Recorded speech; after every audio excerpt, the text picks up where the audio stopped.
Raia wa Afrika Kusini wanaoshiriki maandamano ya kupinga uwepo wa raia wa kigeni nchini humo wameendelea kuvamia maeneo ya biashara na makazi ya wageni, huku wakipora bidhaa na mali mbalimbali na kutokomea nazo kusikojulikana. Uporaji huu umeripotiwa katika maeneo ya Rocklands pamoja na sehemu za Mangaung Metro mjini Bloemfontein, ambako waandamanaji wamezua vurugu wakilalamikia ukosefu wa ajira, ushindani wa kibiashara kutoka kwa wafanyabiashara wa kigeni pamoja na madai ya kuuzwa kwa bidhaa zilizokwisha muda wake katika baadhi ya maduka ya wahamiaji.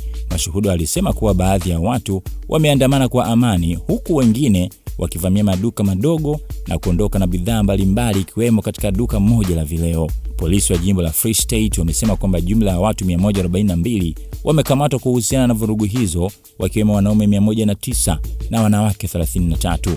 Watuhumiwa wanakabiliwa na makosa mbalimbali yakiwemo vurugu za umma, uporaji, uvunjaji wa maduka pamoja na uharibifu wa mali. Mamlaka za manispaa ya Mangaung zimelaani matukio hayo na kuwataka wananchi kutumia njia rasmi kuwasilisha malalamiko yao kuhusu masuala ya uhamiaji na biashara badala ya kujichukulia sheria mkononi.